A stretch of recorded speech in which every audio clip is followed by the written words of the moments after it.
So thank you all for coming out. I'm really honored to be the MC for tonight's program for a number of reasons. One is, of course, this organization is one that has fought the long fight for justice, for racial and economic justice, and against repression. The National Alliance Against Racism and Political Repression and the Chicago Alliance is an organization and a group of people that many of us have relied on and looked to stand up when injustice is in our midst. They are the people who raise their voices to injustice, and they're people who raise hell when their voices are not listened to. So I'm very proud to be the MC of this event tonight. 40 years of struggle, commitment, and solidarity. The theme of the 40th anniversary is From the Wilmington 10 to Howard Morgan.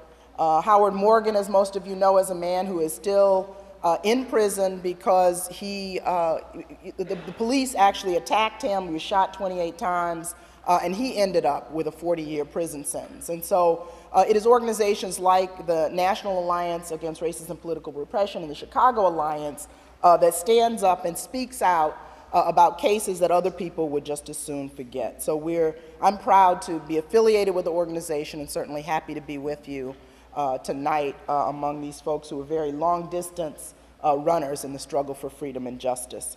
I'm also really proud to be a part of tonight's program because of the awardees, the honorees, and I was a previous honoree, and they've sort of upped the standards over the years, so now it's a much more distinguished group. The Chicago Teachers Union and Karen Lewis, who unfortunately can't be with us tonight, but she has sent a representative who is here. The People's Law Office staff who do enormous work and take cases that nobody else will touch and fight long and hard, sometimes for very little or no pay. And Lisa Brock, who is somebody who has been an anchor in the National Alliance and so many other struggles, and a dear friend of mine and somebody who's pioneering a really important social justice project in Kalamazoo, Michigan right now, the Arcus Center for Social Justice Leadership, and Jeff Baker, who has carried on a campaign against police misconduct and police violence. So I'm happy to be a part of the program because of the people who are being honored and because of the people who carry on this work and do the honoring.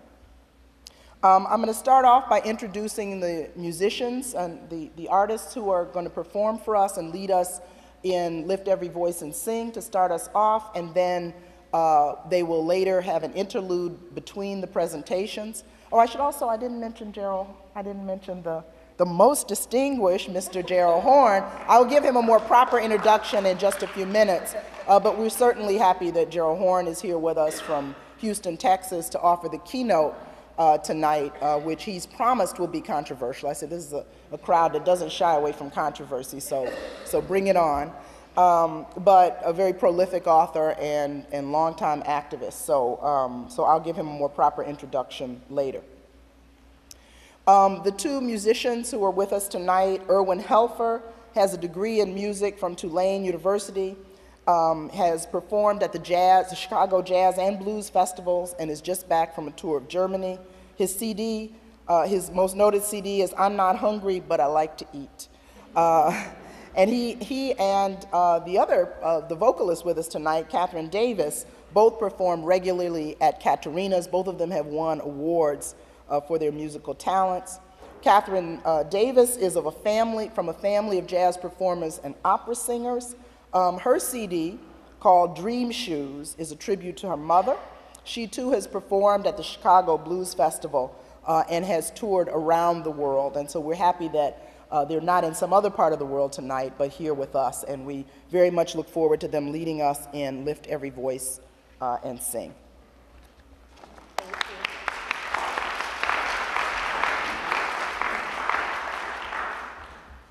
Good evening, everyone. It's a pleasure to be here. Can I ask of you a favor? Could you turn to someone and say, you know, you really look good this evening. Everyone, you really look good.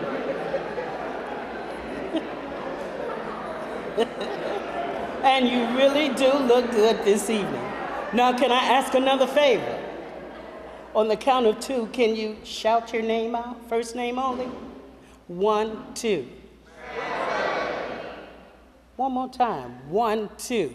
Catherine. Nice to meet everybody. All right, so if you would like to stand and help me sing, lift every voice and sing. We're going to sing one verse. Now, mind you, I'm a blues singer.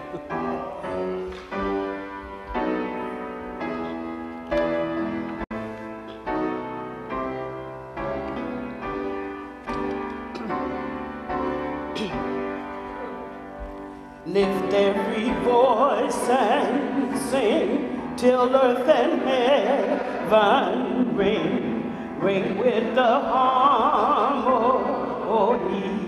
of liberty.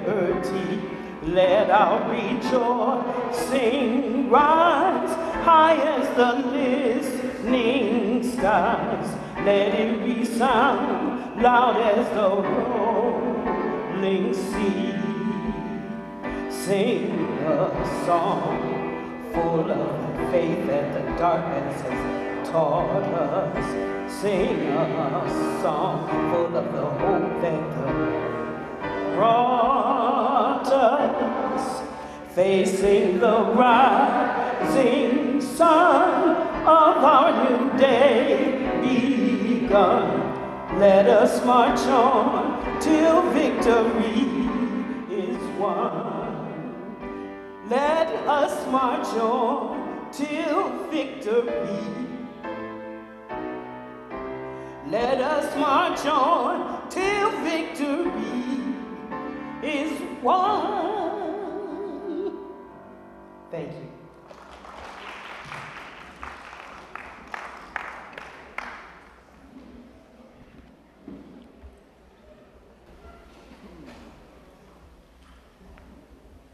So for the first round of awards, I'm going to invite Clarice Durham and Ted Pearson, the 2 co-chairs of the Chicago Alliance, to come up. Yes? Ted looks surprised, but his name is on the program that Clarice sent me.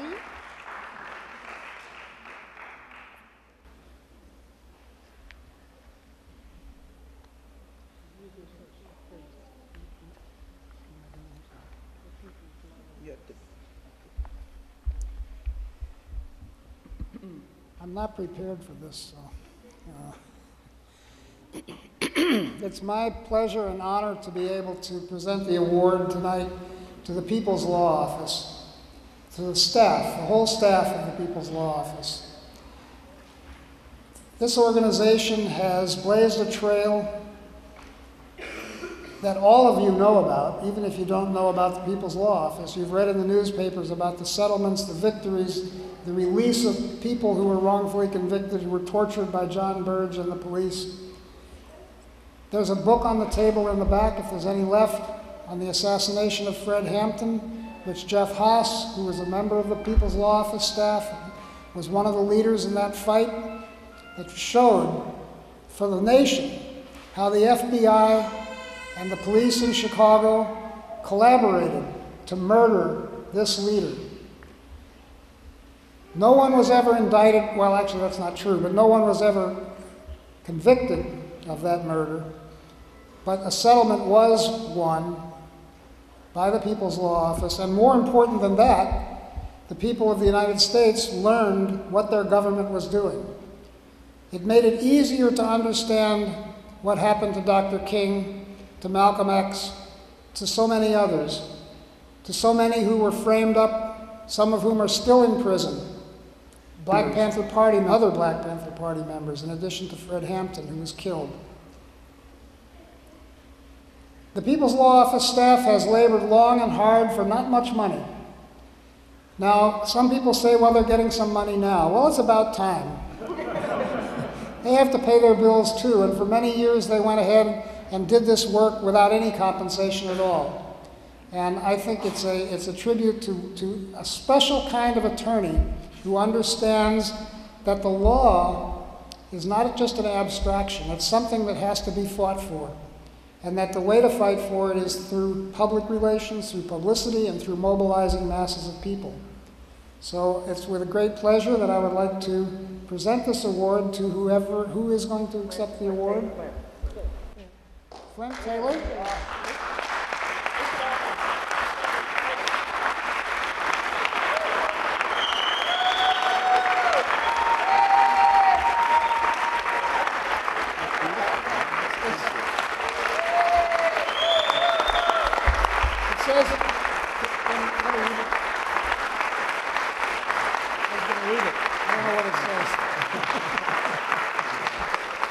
It says, in recognition of your selfless and outstanding contribution to the human rights struggle, CARPR 2013. Flint? All right. Thank you very much. I want to introduce you to several of my partners in crime, Michael Deutsch, Ben Elson, and Joey Mogul. We want to collectively, on behalf of all members of our office, thank the Alliance, and particularly Ted and Clarice for setting this up, and I just violated rule number 1 here. I also want to acknowledge several people who are in the audience here who have fought specifically in the Burge torture struggle alongside of us, and I mean specifically Larry Kennan, Stan Willis, and of course Vicki as well. I also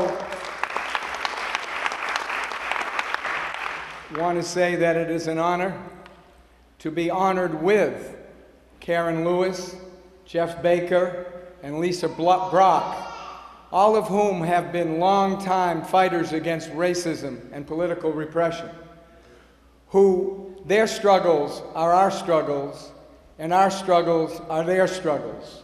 And nothing can more demonstrate that than today's struggles by Karen Lewis and the Teachers Union.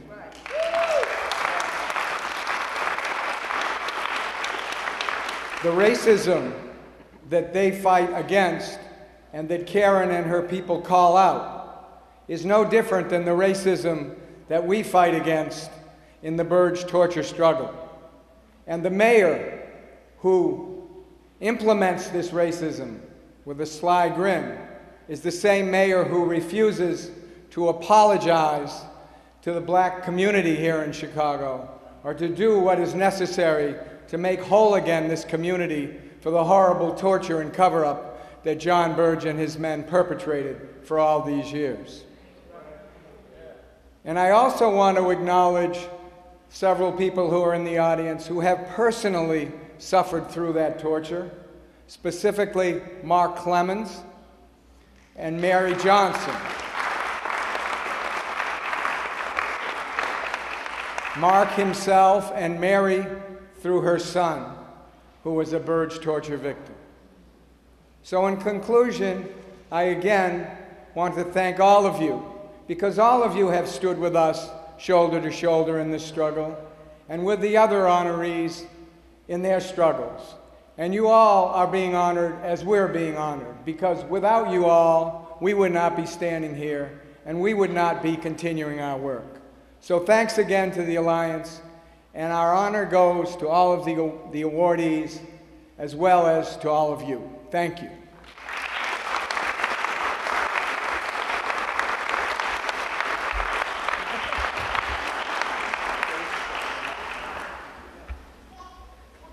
Well, I admire people who can speak without notes, but I always have to write down what I have to say.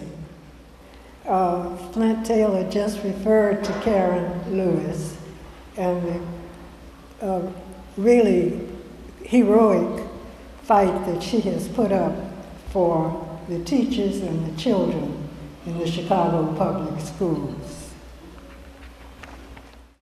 And I will read.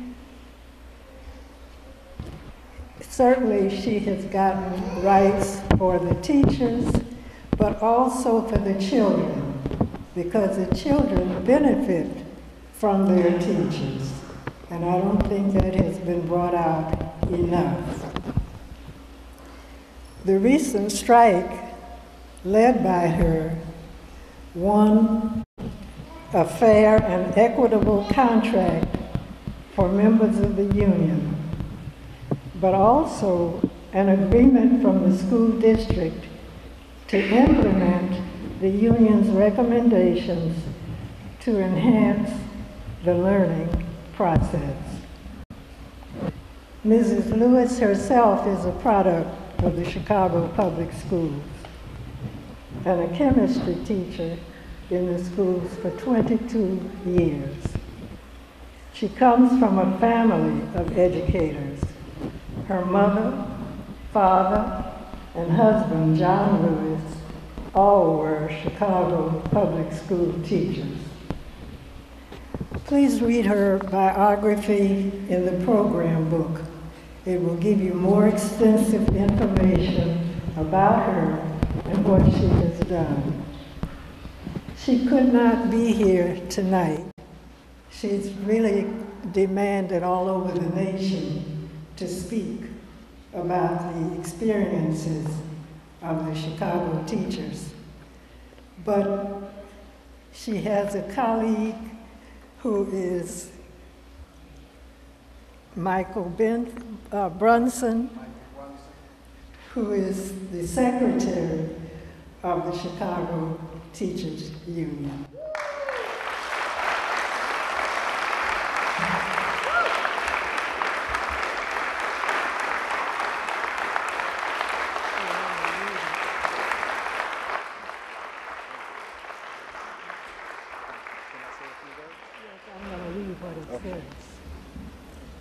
It says to Karen Lewis, in recognition of your selfless and outstanding contribution to the human rights struggle, Chicago Alliance Against Racist and Political Repression, 2013.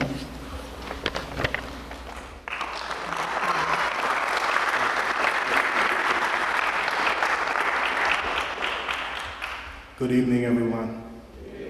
Once again, my name is Michael Brunson. I am the recording secretary of the Chicago Teachers Union, one of the 4 officers. And if Karen were here, she would say she is deeply humbled and honored to receive this award. I'm going to be brief because this is really Karen's spot, but I just wanted to point something out. Right now, Chicago Teachers Union is in the midst of a momentous battle. But it is not just our battle. This is everyone's battle. Chicago Public Schools is about to try to pull off the largest school closing in the history of this nation. And it will be a disaster. Now, I don't want to be like Chicken Little saying the sky is falling or anything like that. But we know that right now, there's no time to be closing our schools. This is something that is not just happening in Chicago, it is happening in major cities across this nation, Detroit, Philadelphia, Washington, D.C. And it's part of a larger movement called a school reform movement. And there is a cruel and cynical irony to this whole movement, because the speakers say that it is the civil rights issue of our generation. And we ask, how can you disinvest in our youth? How can you destroy our public school system? How can you take away the jobs of our educators and leave our students without the proper people to educate them? How can you do all of this and claim that you are doing it in the name of civil rights? That is a cruel irony. We have to stand up against this. We have to stand up for the truth. Recently, there was a march across this city. We marched 30 miles, south side, west side, north side, to show that people are not with this, that we want to stand up for our public schools. We had hundreds of people out there. There should have been thousands. So we have to do that again. And I'm hoping that all of you will stand with us when we stand for our public school system, because public schools are the basis of this democracy. And you cannot have human rights without social justice, economic justice, racial justice, and political participation. And those are the things that our public schools will help us to have. So we have to save our public schools. Thank you so much for honoring us with this prayer.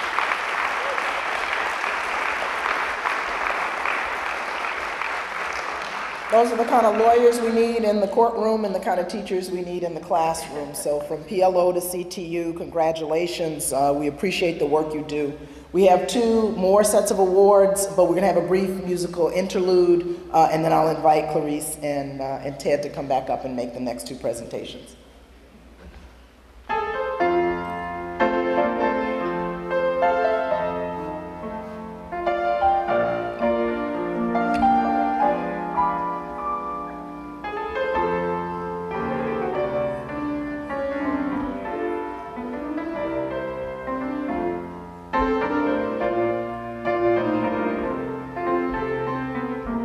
Heaven, please send to all mankind understanding and peace of mind. If it's not asking too much, please send me someone to love.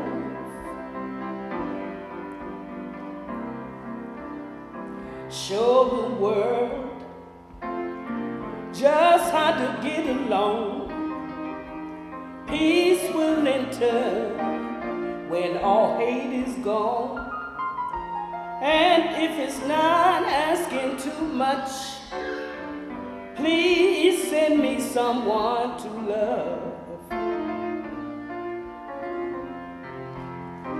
I lay awake nights pondering the world of troubles, and my answer is always the same, that unless we do away with all this terrible sin, hate will put this world to flames. And oh, what a shame, just because I look like I'm in misery, please don't give me no sympathy. But if it's not asking too much, please send me someone to love. Oh yes, please send me someone to love.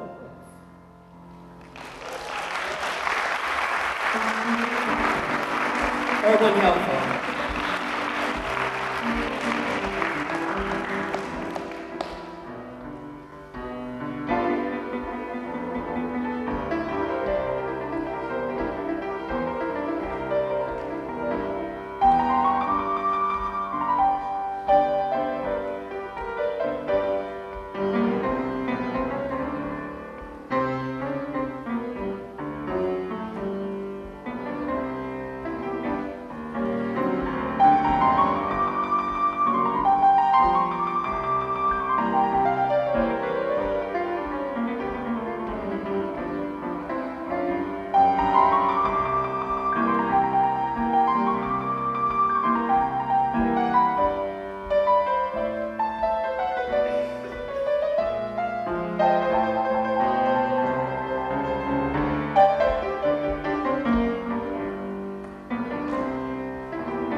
So I'm going to invite Clarice Durham up to introduce and make the award presentation to Jeff Baker, and Mike Elliott to come up and be ready to make the presentation to Lisa Brock.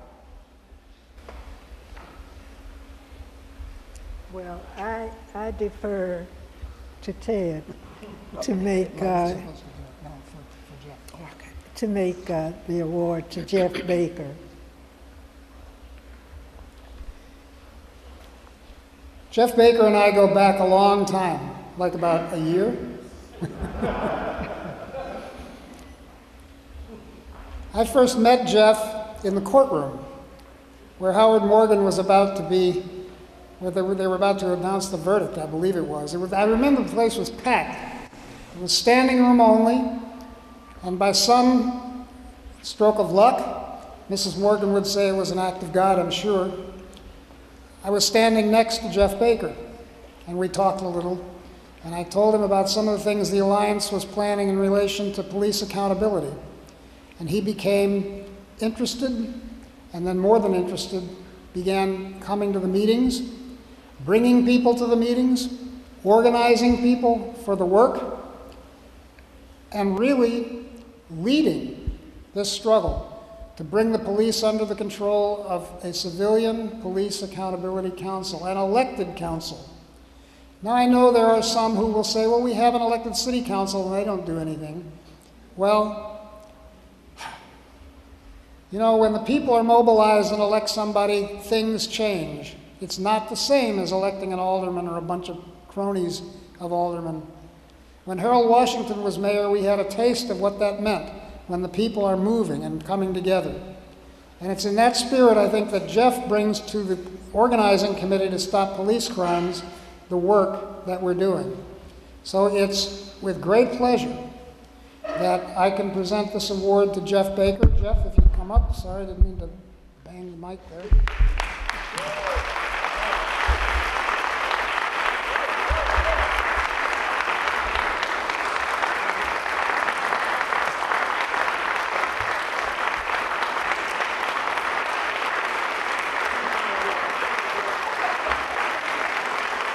Says,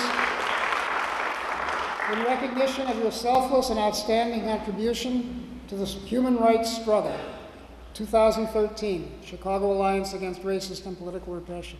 Jeff, thank you. And thank you so much for your work. Thank you. Thank you, Ted. Thank you. I want to first say thank you to the National Alliance Against Racist and Political Repression. And I want to thank them for not making me last, Miss Lisa Brock. I'm extremely nervous. I am receiving the same award as Larry Kenner. I am receiving the same award as the People's Law Office, an organization that has freed tortured men, that has fought the beast and won. I am in the same position, so I know that this award, I must be getting this award for work that I have yet to do and the work that I still will be doing, because I am honored beyond words to be in the same place as some of these heroes. Larry Kenner, civil rights icon, attorney for the NAACP, the Black Panthers, Stan Willis, fighting for freedom. These are icons. So I'm overwhelmed. I just want to say thank you. I want to say thank you to my family who have come out en masse to support. And I definitely want to say thank you to my wife who has put up with my absence and shared me with the people, shared me with this fight, with this struggle, happily shared me with this struggle most of the time.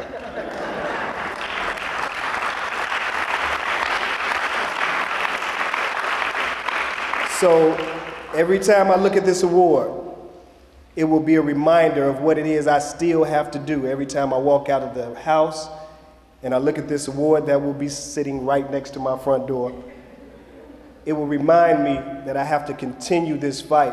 I have so much to do yet. We have so much to do yet. And as Frank said earlier, we need your help. It's tireless. It is tireless work. It is extreme, tiring work. And we need your help. I know most of you have been in this fight a lot longer than I have, so I'm preaching to the choir. Well, I'm preaching to those who have not been in the choir as well. We need your help. Thank y'all. And once again, we will be fighting for the Rekia Boyds of the world, those murdered by rogue police officers, the age of 22, the autistic 15-year-old that was shot by 2 rogue police officers. We will be continuing to fight for those. Thank you.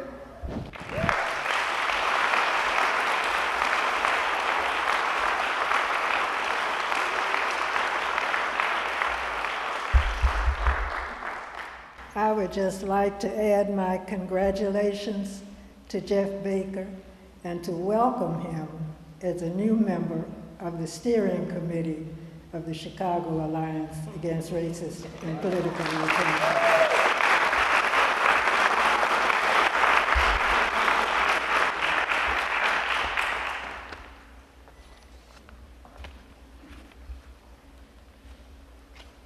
Before I begin, I would be remiss if I don't ask for a moment of silence for the ailing Nelson Mandela Madiba. Just give us a minute.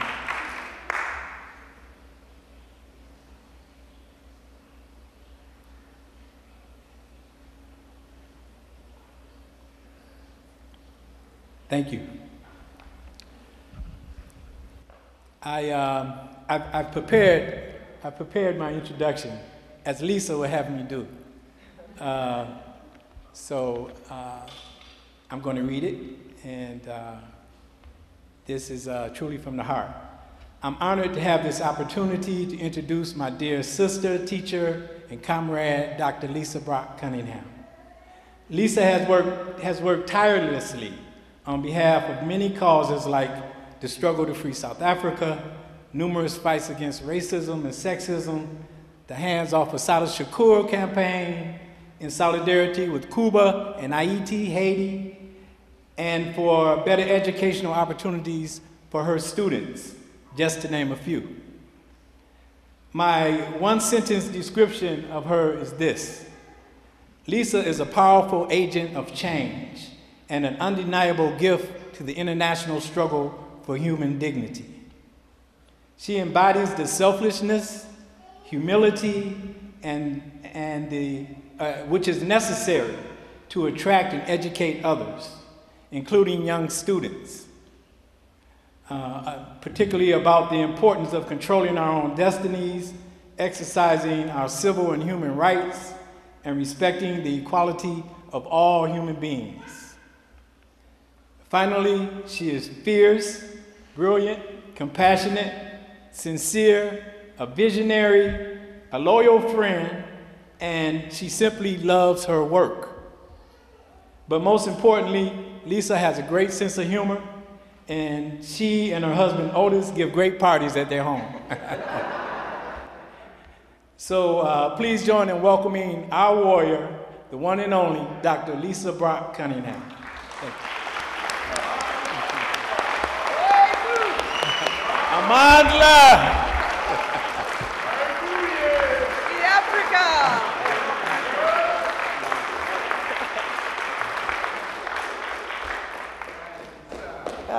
All right. Thank you all. I'm up here with a broke leg, but I'm here.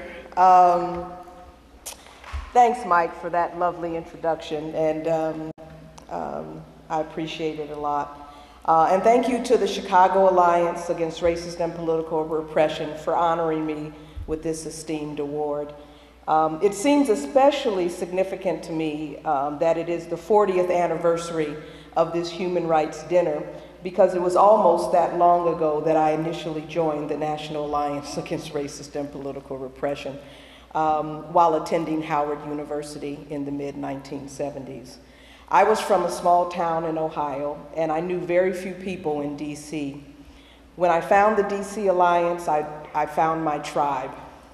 It is where I made my friends and where I learned how to organize.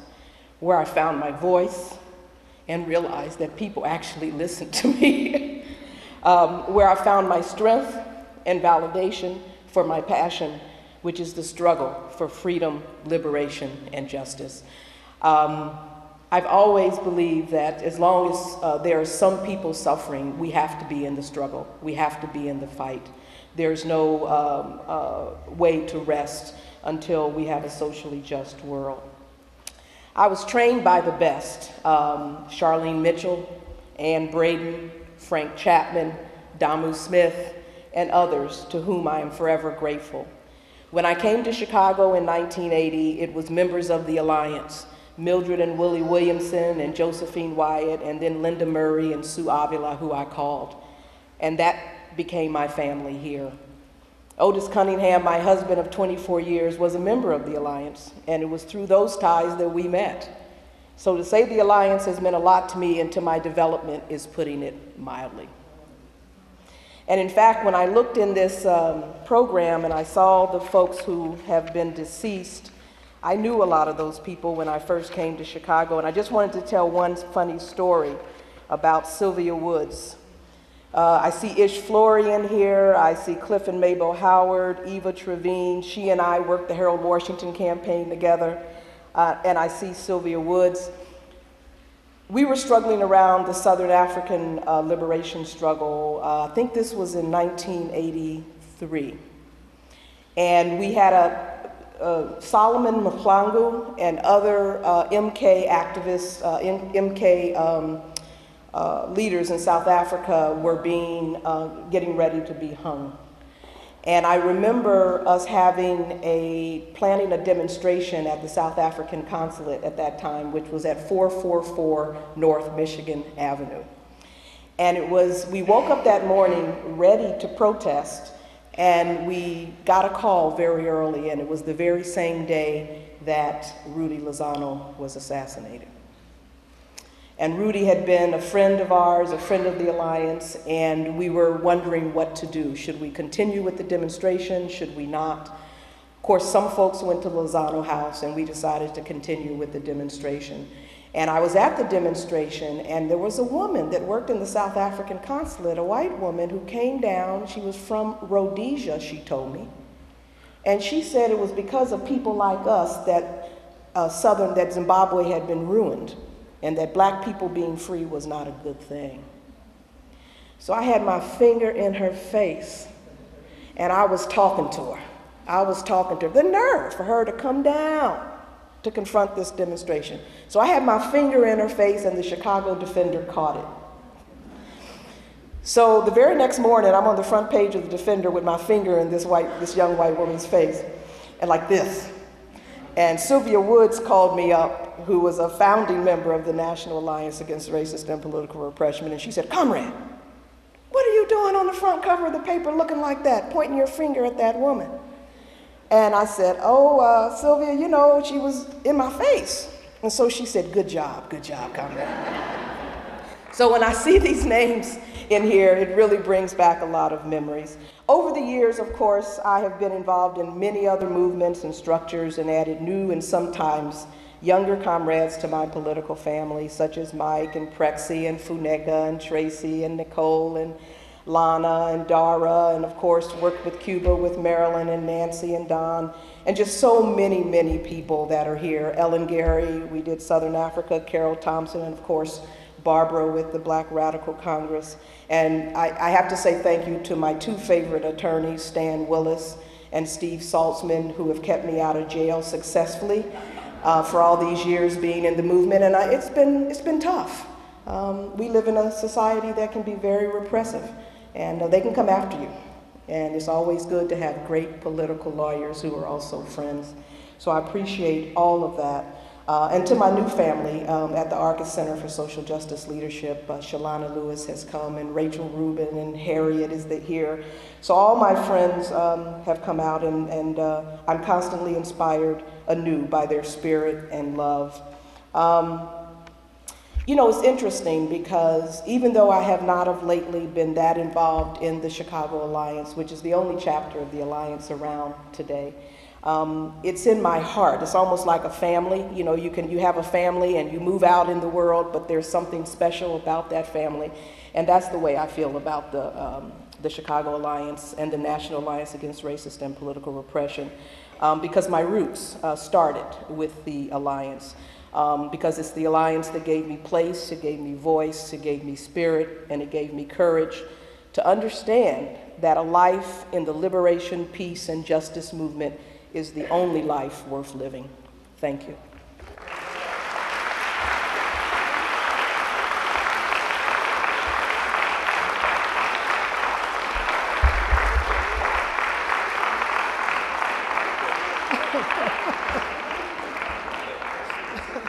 I guess we got so excited about Lisa that we forgot to give her the award.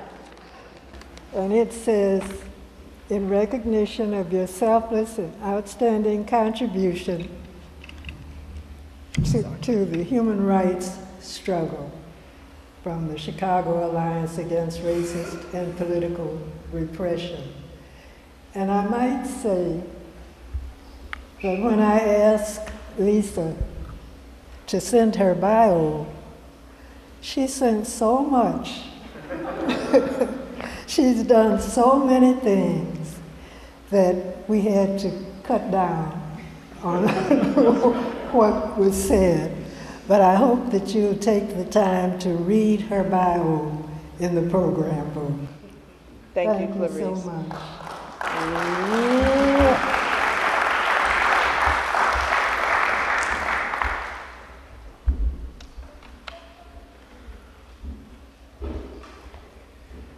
So we are in, the presence of people who have done amazing work, and we hope will be doing amazing work for a long time to come.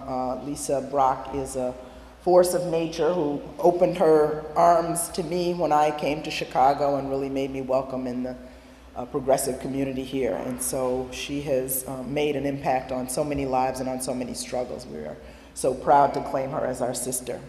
And Jeff Baker, you sort of apologize for not being in the struggle long enough or as old as the rest of us, but speaking from the over 50 crowd, we are so proud and honored that you are taking up this work, and it really, it makes our hearts sing, and we hope that and we know that you will fight the good fight for a long time. So we're going to transition now to our keynote address, and we're going to have a brief interlude, another musical interlude that sort of keeps us inspired, and then we'll hear from Gerald Horne, and I'll come back and introduce him.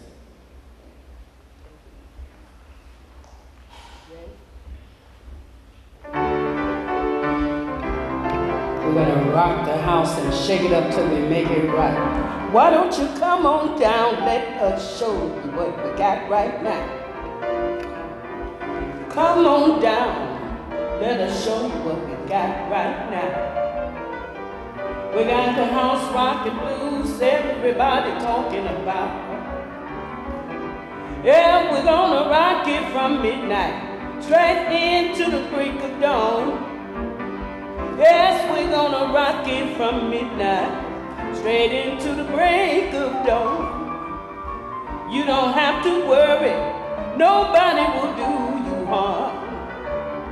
Somebody help me say, rock this house, rock this house, rock this house, rock this house, yeah, rock this house, rock it all night long.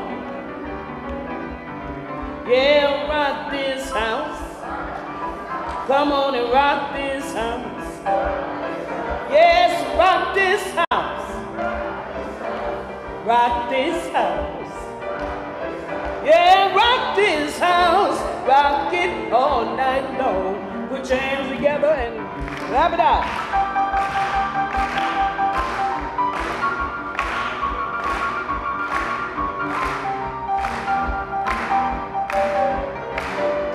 Boogie Woogie style from Urban Health.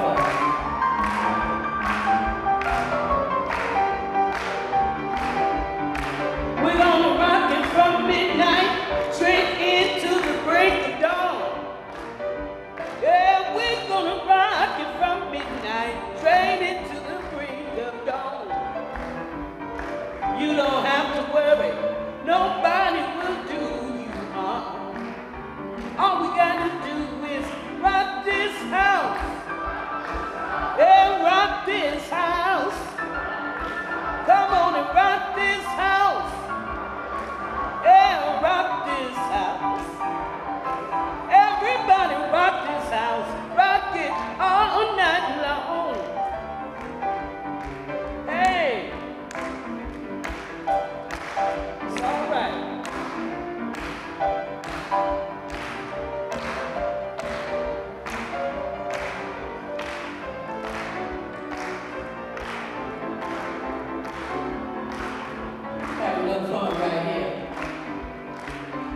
Hey, Baba Reba.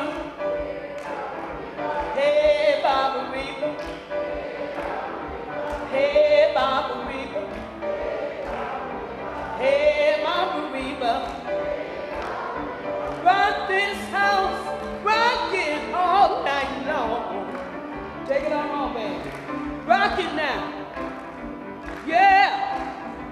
Rock this house. Yeah. Yeah.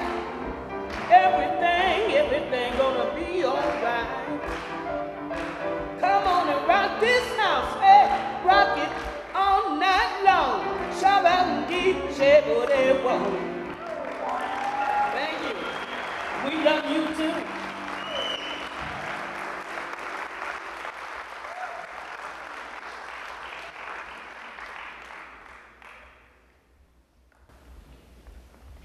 Just a couple of things I wanted to add to what's been said already. First, it's a tribute really to Frank Chapman, I think, but to all the Alliance, that we are able to announce that we're bringing at least five new members of the Alliance onto our steering committee. And I just wanted to introduce them to you. They may not all be here, but I think most of them are. In addition to Jeff Baker, Sharice Williams, there she is,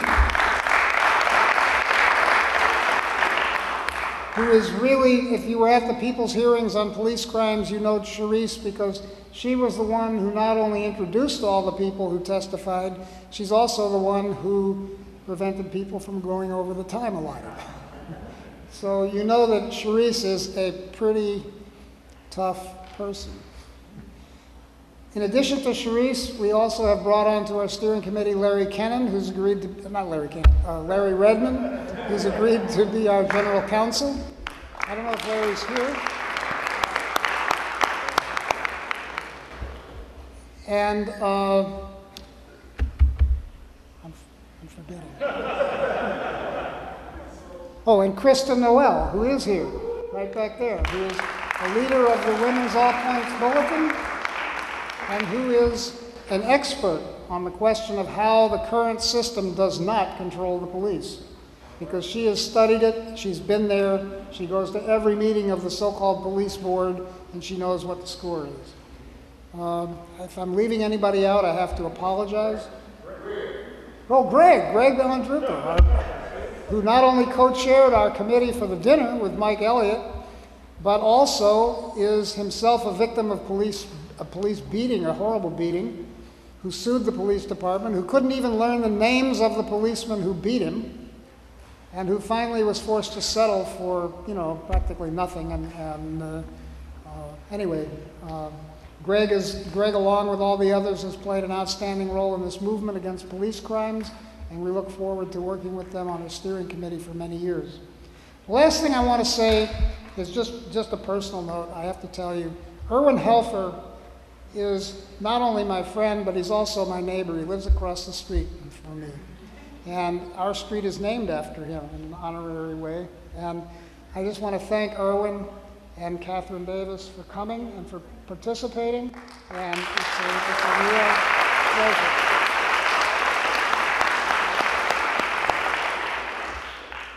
So now I'll get out of your way.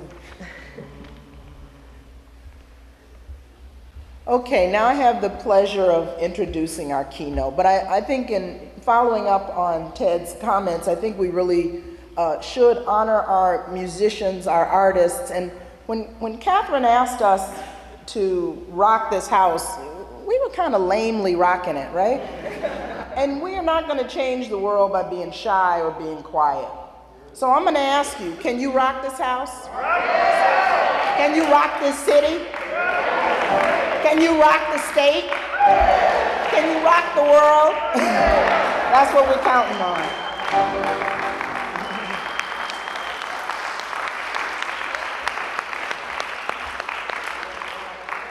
All right, well, Gerald Horne has been rocking. He's been busy writing books and also being an activist for many, many years. He is the author of 20-plus books. I don't know when the brother sleeps.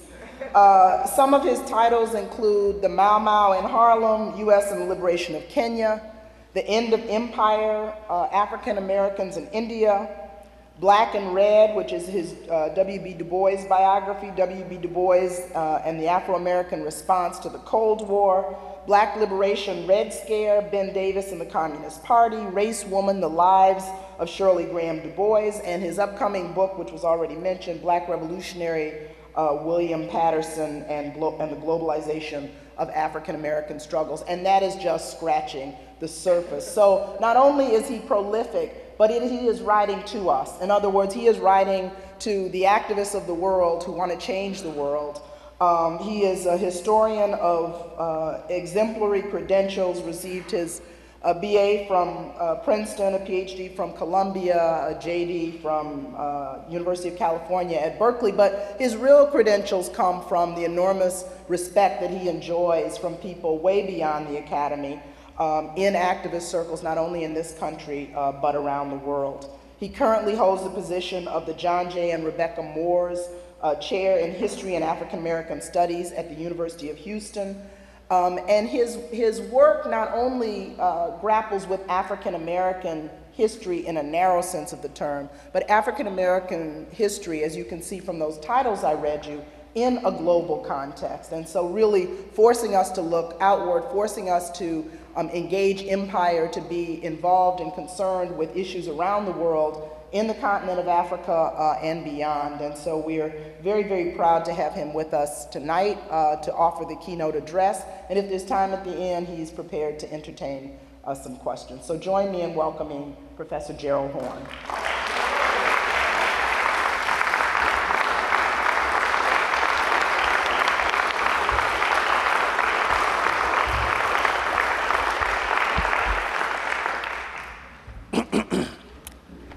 Well, thank you very much.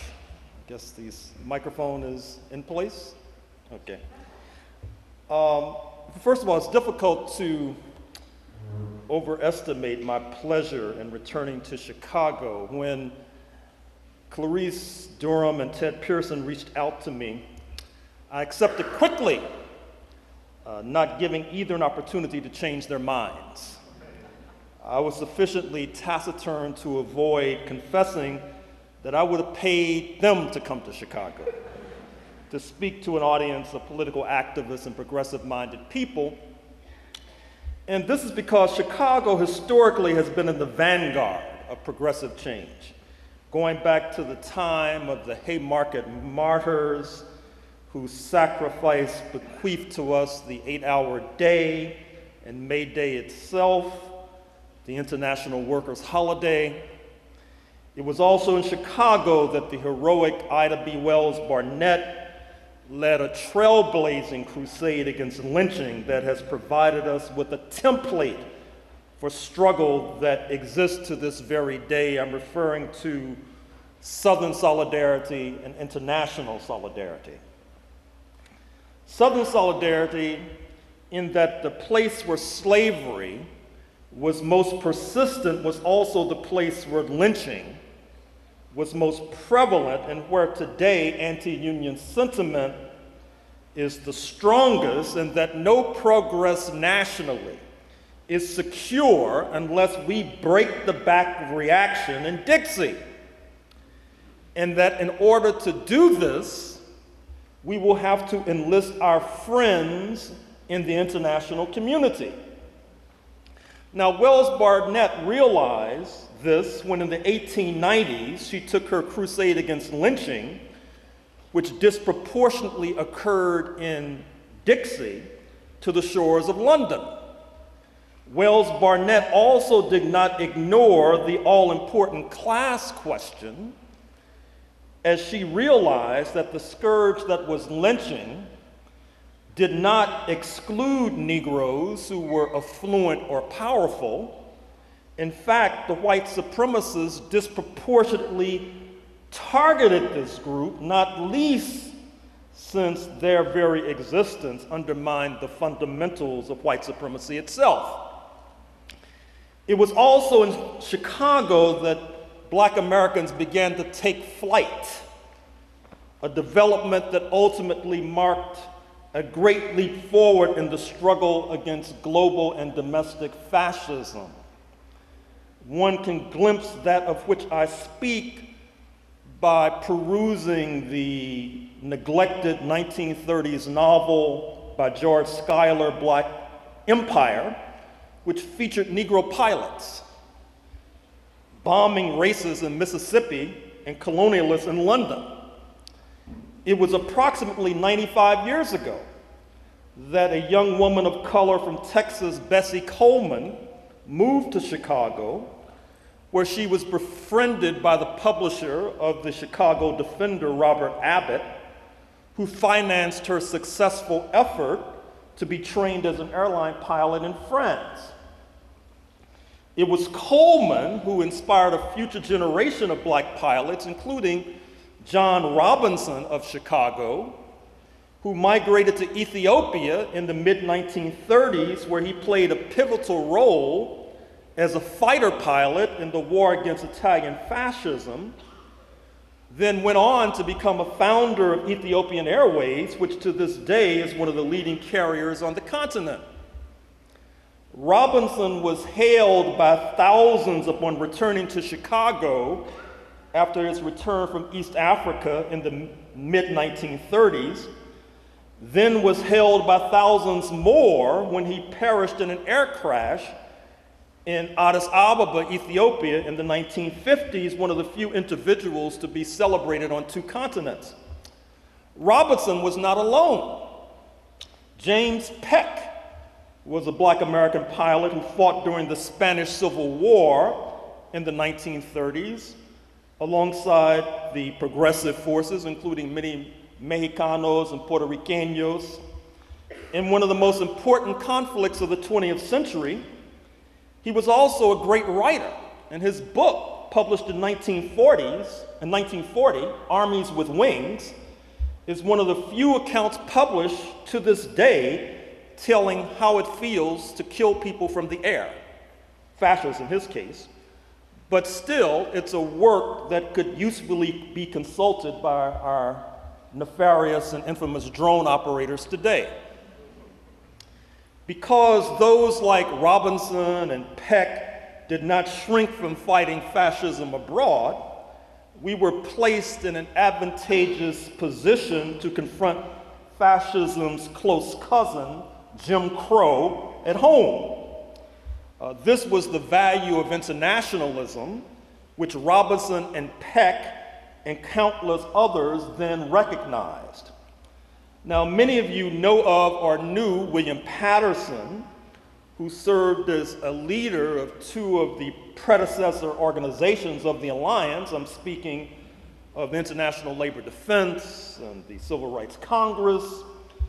The Alliance has followed fruitfully in Patterson's footsteps and Wells Barnett's footsteps with their tireless labor to free the Wilmington 10, named after Wilmington, North Carolina, a former port of entry for enslaved Africans, and not coincidentally, a state, North Carolina, with perhaps the lowest trade union membership in the nation.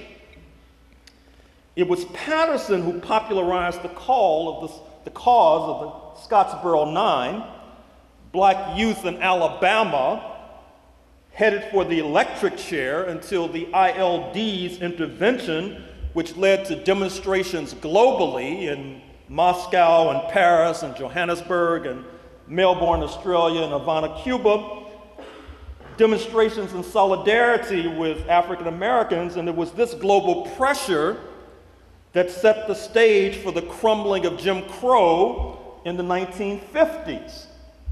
It was also Patterson who, in his We Charge Genocide petition, took the cause of beleaguered Black Americans to the United Nations in 1951, placing the US ruling elite in the dock of public opinion. And it was this kind of pressure that too led to the crumbling of Jim Crow. Now, this brief stroll down memory lane is illustrative of the themes that I present to you this evening. Not only Southern solidarity and global solidarity as a precondition to domestic advance, but in the first place, militant struggle as a precondition to advance. Now, in some ways, just as in the days of Wells Barnett and Patterson and Robinson and Peck, Chicago once more is leading the way, showing the rest of us how to dig our way out of the hole that the right wing has dug for all of us. All of us need to study carefully the example provided by the Chicago Teachers Union and President Karen Lewis and our esteemed recording secretary, and the parents and students allied with them in their recent struggle to bar the closing of 50 public schools, the largest mass shutdown of public schools in the history of this nation, which will displace thousands of our children. It was 9-year-old Asian Johnson who has crystallized the sentiment that should animate this century when he led the crowd in chanting, "Education is our right. That is why we have to fight. Education is our right. That is why we have to fight." Now, as any good union does, the Chicago Teachers Union is fighting for the interests of all of us.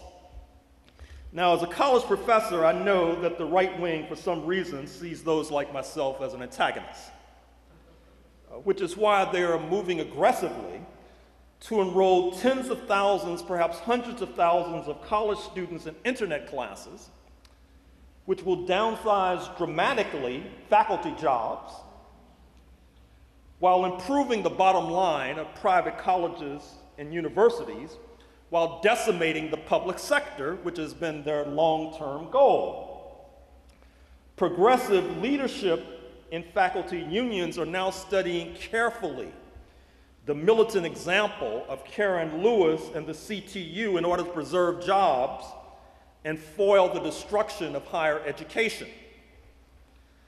Nevertheless, we would be mistaken if we were to see this Chicago catastrophe, these massive school closings, as solely unique to this Midwestern metropolis, for it is apparent that the U.S. ruling elite feels that if it can compel a city with the kind of radical and progressive traditions that Chicago has, if it can compel Chicago to surrender, the city that produced the Haymarket Martyrs and Wells Barnett and Patterson, it will be that much easier to get St. Louis and Milwaukee and Kansas City and the entire nation to surrender.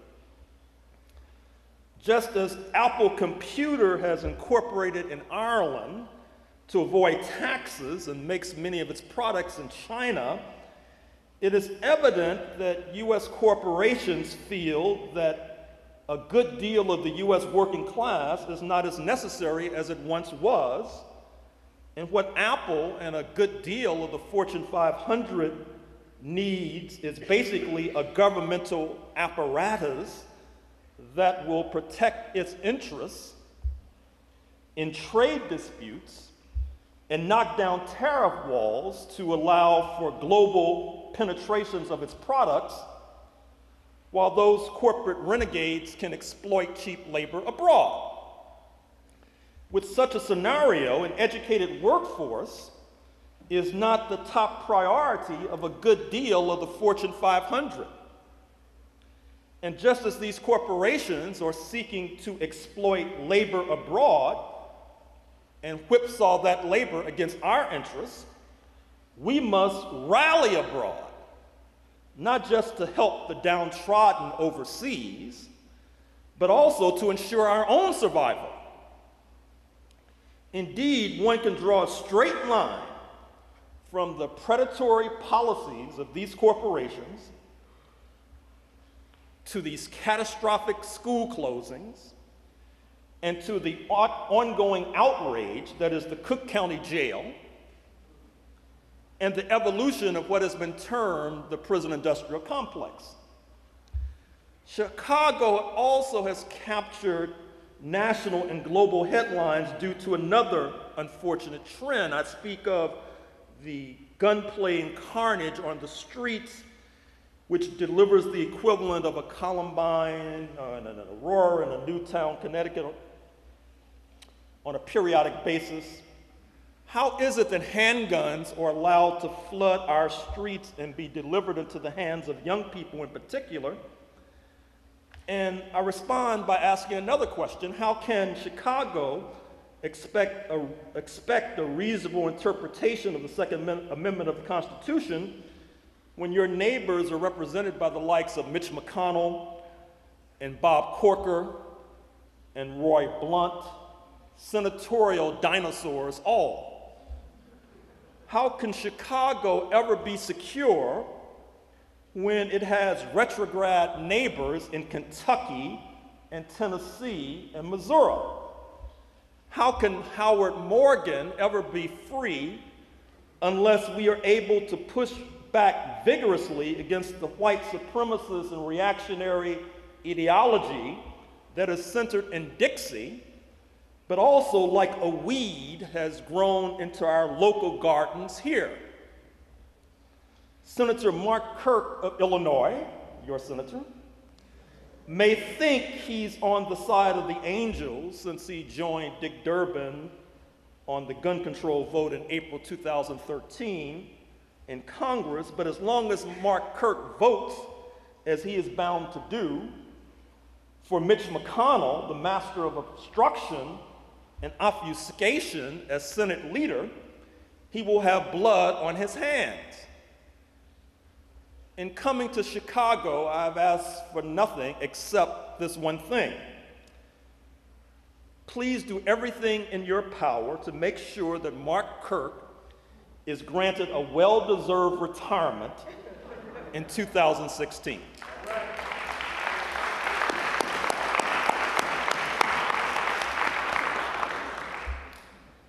Now, this carnage in the streets is simply a reflection of a carnage that takes place in police stations.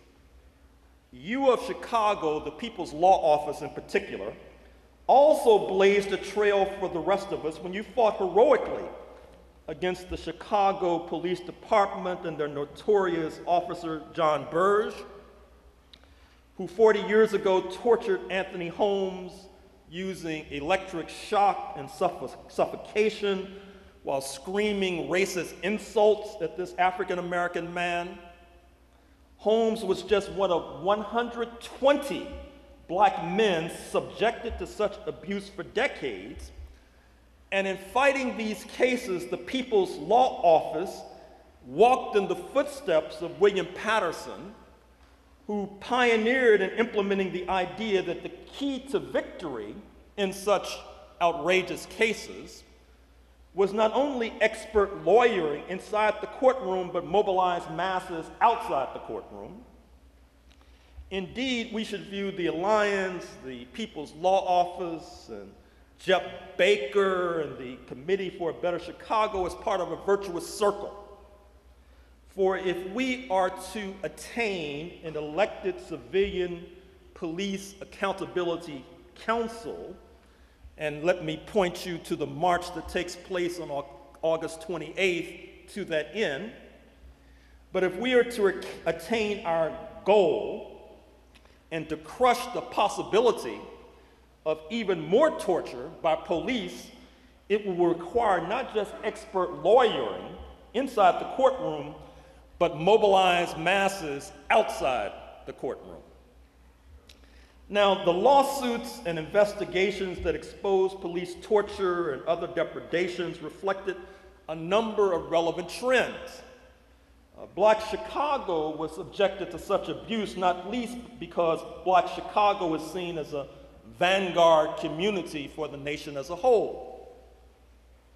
And on the principle that if you beat one slave, you can keep the entire plantation in line, the idea was that if you could abuse Black Chicago, you could more easily subdue progressive Chicago and thereby subjugate the nation as a whole.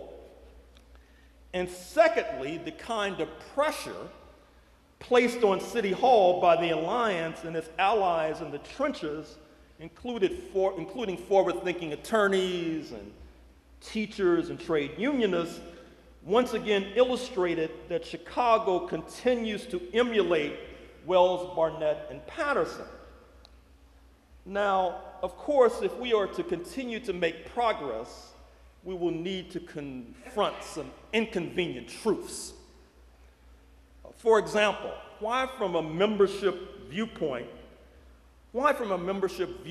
is the U.S. left much weaker than its counterparts in Japan and Germany and France and Brazil and other peer nations? In short, we need a much deeper analysis of racism and politics if we are to be truly frontline fighters against racist and political repression.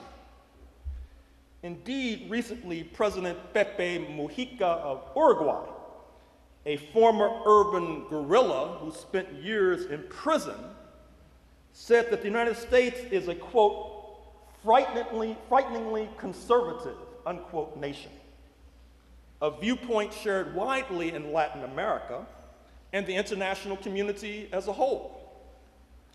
Ironically, former Republican presidential candidate Bob Dole of Kansas echoed Mujica when he said recently that today's Republican Party would probably purge Ronald Reagan and Richard Nixon for being insufficiently conservative.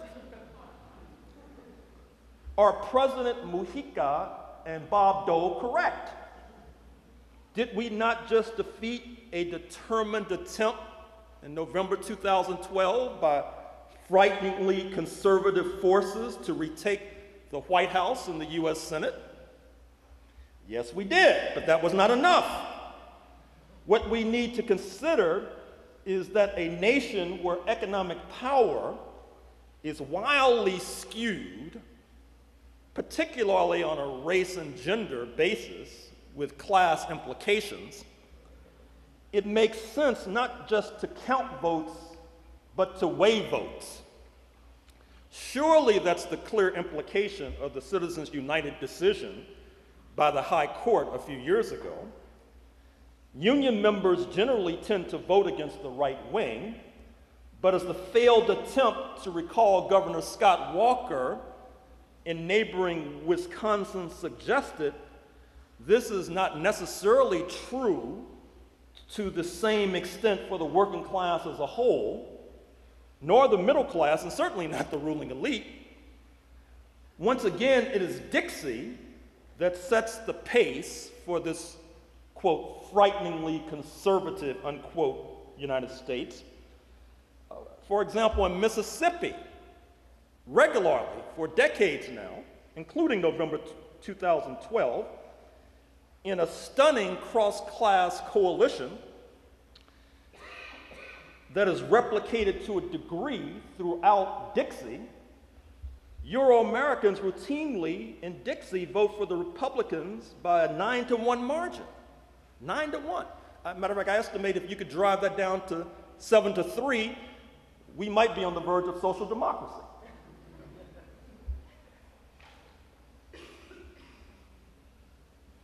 Ditto, in November 2012, that community as a whole across the nation voted for the GOP 6-4. In the most frighteningly conservative vote ever rendered on this continent, I dare say, a scant 2 decades ago, David Duke, an avowed Nazi and Ku Klux Klansman, won a substantial majority of the white vote in the Louisiana gubernatorial election. My friends, how can we seriously discuss building a progressive movement in this nation when you have a heavy majority of voters in Dixie, white voters, voting across class lines in a frighteningly conservative way? Now, Rich Trumka of the AFL-CIO made a good start in 2008 when, during the midst of a heated election campaign, he cautioned his constituency against falling for the poisonous seductiveness of white supremacy. But we need more than a speech.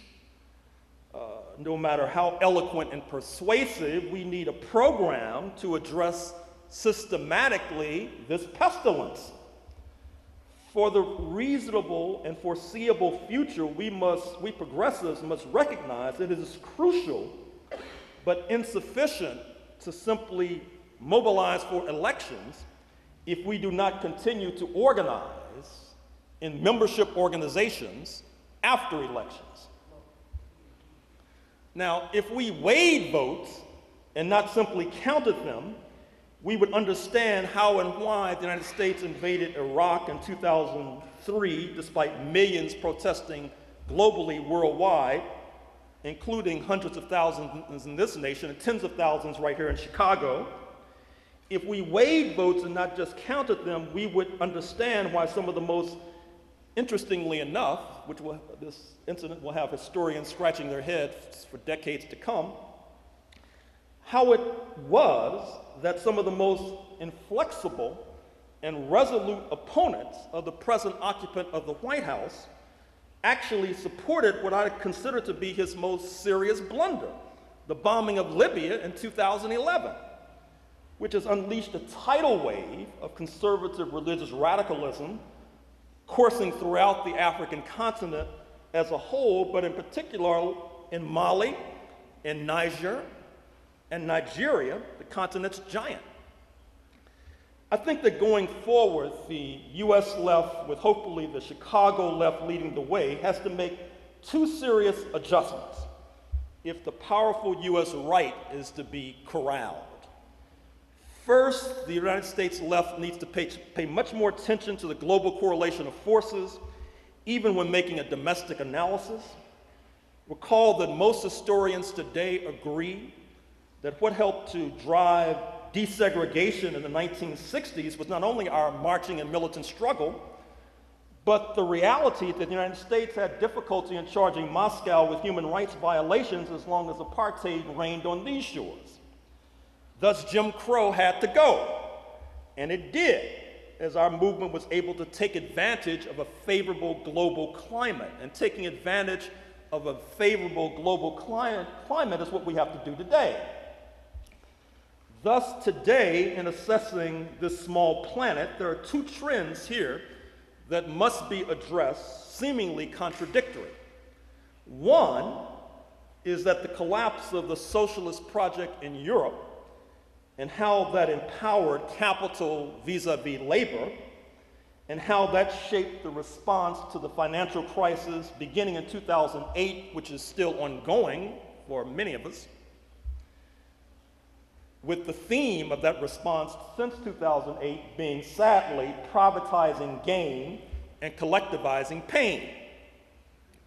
Indeed, one of the reasons that massive unrest has not accompanied this austerity that has been imposed in the North Atlantic community, including the United States, is precisely because of the ideological retreat that accompanied the collapse of the socialist project, which suggested to some that there was no meaningful left-wing alternative to the status quo.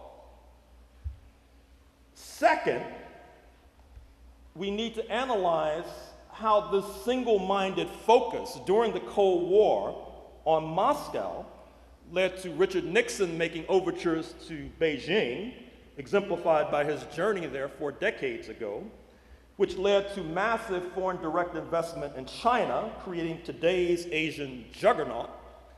And this in turn has led to one of the more hopeful trends of our era, the rise of the BRICS, Brazil, Russia, India, China, and South Africa. And this, according to your neighbor here, the recently deceased Nobel laureate in economics, Robert Fogel of the University of Chicago, he said, in what is still a stunning conclusion that we all need to ponder, the recently deceased Robert Fogel said that within a few decades, that is to say within the lifetime of us all, or most of us, maybe not me, China will have an economy 10 times the size of the United States economy, with monumental consequences flowing from that economic power. It is little wonder that a good deal of the US population is confused when their leaders and intellectuals tell them that communism is dead at a point when the most populous nation on the planet, which happens to be headed by a communist party, is in the process of surpassing the United States itself. This idea of communism being dead in a China that has a huge state sector is either an extreme example of Eurocentrism, that is to say, if it happens in Europe, that means it happened everywhere, that is to say, the collapse of the socialist project, or it is the most profound example of collective delusion since the Salem witch trials in the late 17th century in Massachusetts. Now, in response to China's rise, the United States now is increasing the danger by seeking to build up Japan as a counterweight against China by acquiescing to its weakening of the yen and its military buildup, both of which have ominous implications for the perpetually sensitive Korean Peninsula and should bring a shudder to all who remembers December 7th, 1941, when Japanese military bombed Pearl Harbor, Hawaii. Now, part of this global analysis by the left should also include an analysis of the impact of the retreat of the socialist project on the United States and Western Europe, and particularly Euro-Americans across class lines. Part of this analysis should also include the impact of the CIA's largest covert intervention in its history. I'm speaking of Afghanistan in the 1980s, and how that intervention weaponized religion, creating yet another frighteningly conservative force that was strengthened in Libya in 2011 and is being strengthened as I speak in Syria in 2013. It is unclear to me how this nation will ever address fruitfully the pressing issue of education and health care as long as our tax dollars are being expended on useless and hopeless foreign adventures abroad. Now, having said all that, the bottom line today is that, not least because of the rise of the BRICS, we are faced with one of the most favorable global climates that the US progressive movement has ever encountered, and the only question is, how do we take advantage of it? Now, the second issue we must engage concerns the history of this nation. I think in order to understand the disproportionate number of African Americans in prison and on death row and subjected to stop and frisk measures in New York City, and the recent report by the ACLU about how Black Americans are treated more harshly when arrested with marijuana than any other group. 97-1 in some counties. I think that in order to understand this outrage, one must understand 1865 and the Civil War, ending with one of the largest uncompensated expropriations of private property in world history. That is to say, the bodies of the enslaved Africans, who represented billions of dollars in investment, that when they were freed, the owners of these bodies were not compensated. Their property was taken without compensation. Now, I don't know if your property has ever been taken without compensation, but if I were to come here and take this property without compensation, you wouldn't be smiling for too long.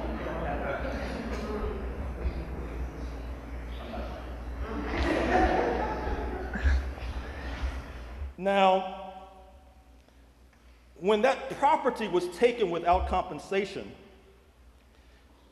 it led to hysterical opposition, understandably perhaps, and it led to opposition to the very idea of government. You may have noticed in the United States, the right wing, the frighteningly conservative right wing, is oftentimes hostile to the very idea of government itself.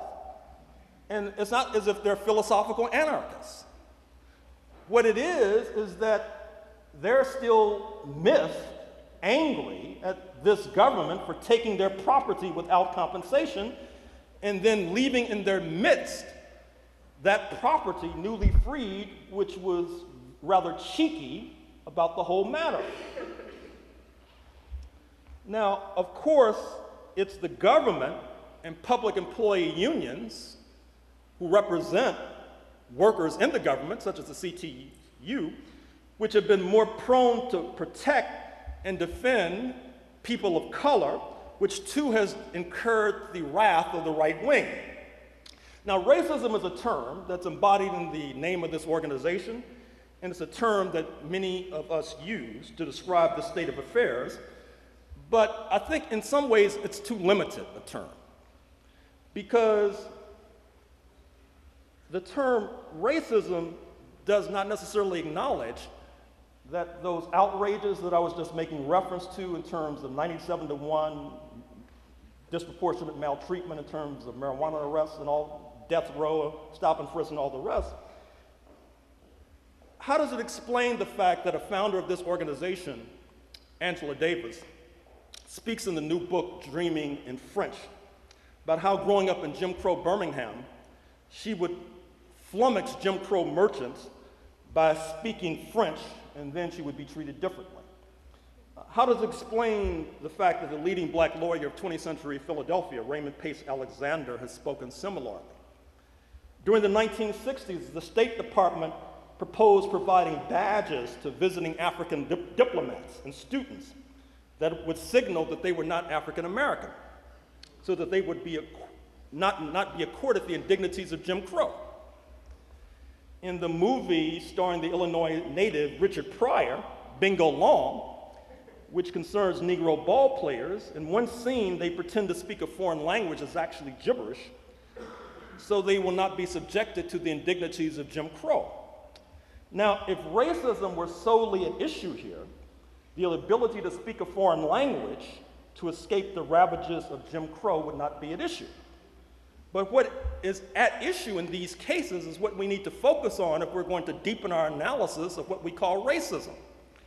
What is at issue is being identified with North American Africans who fought against slavery and won, and whose freedom meant substantial financial loss for a powerful slaveholding class, and whose descendants and ideological soulmates, that is to say the descendants of the slaveholding class, have decided that we should be punished until the end of time as a result. Now, while examining this nation's history, the U.S. left should not just stop there. We should ask also why it was that after 1776, the nation that became the United States replaced the former colonial master in London as the leader of the international slave trade. Or why it was that by an order of magnitude, more Africans fought alongside the redcoats than against the rebels, than with the rebels. These are delicate questions, I know. I mean, I found that trying to discuss the origins of this nation's history and that are rather seamy is like trying to tell a 4-year-old that there's no such thing as Santa Claus. And this is so, although the United States left prides itself on its rather unsparing analysis of other revolutions, particularly the Russian Revolution and Chinese Revolution, but they're not as unsparing in analyzing what happened here. And we need to realize that our interpretations of history change. William Patterson acknowledged that when he said of the Black Panther Party that their view of reality would be different than his generation, since his generation had changed profoundly the reality that the Black Panther Party generation confronted. It was possible for the younger militants to see further, not only because they were standing on Patterson's shoulders, but also because Patterson and company had cleared away the midst of distortion. So finally, if we are to respond to President Mojica's claim that this nation is frighteningly conservative, and better still, build a progressive movement that undermines this contention, we must not only reassess the global correlation of forces, we must reassess the history of this nation, and surely we will not want to imitate the fictional intellectual who says, well, I know what you're saying is true in reality, but the question is it true in theory? I think our grandchildren will probably conclude that we must revise the idea that what led to the founding of this nation was somehow an incomplete revolution. Unless you're going to say that the proclamation of apartheid in 1948 was an incomplete revolution providing a template for the extension of rights to Africans in South Africa. Whatever one's view of the past, we can all agree that our view of the future must digest fully the lessons bequeathed to us by Wells Barnett, Southern solidarity and global solidarity. How can we free Howard Morgan when one of our closest neighbors is Mitch McConnell of Kentucky? How can we free Howard Morgan unless we make his name known in the halls of Congress, but also in the halls of the United Nations and the Organization of American States? And here we must draw upon the experience of Lisa Brock, a hardened fighter in internationalist struggles and whose connections in Cuba, based on her trailblazing book on that island, can be extremely helpful in building this global movement. How can we free Howard Morgan unless we place inordinate pressure on Mayor Emanuel and the leaders of Cook County and Springfield alike? How can we free Howard Morgan unless we have an active trade union brigade similar to those organized in the 1930s to free the Scottsboro Nine? My friends, we have a lot of work ahead of us, but I'm confident that we'll win. I'm confident because Chicago continues to be in the vanguard of progressivism, at the point of the spear and the attack on the frighteningly conservative forces in a line of march led by the Chicago Teachers Union and Jeff Baker and the People's Law Office and Lisa Brock, all following in the giant footsteps of Ida B. Wells Barnett and William Patterson. Thank you very much.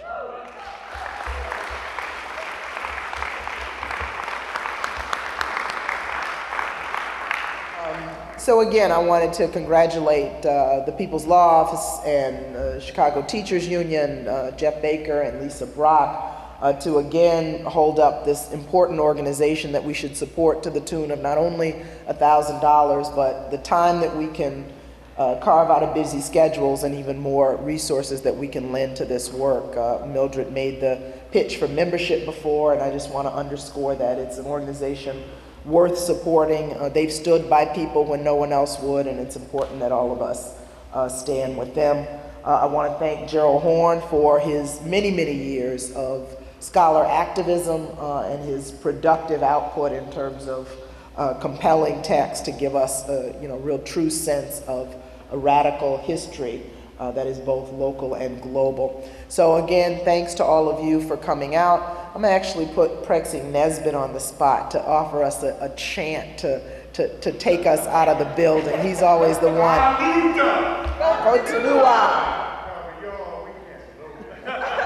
You see how he did that on cue? He was ready. You say the new with real energy. Aluta!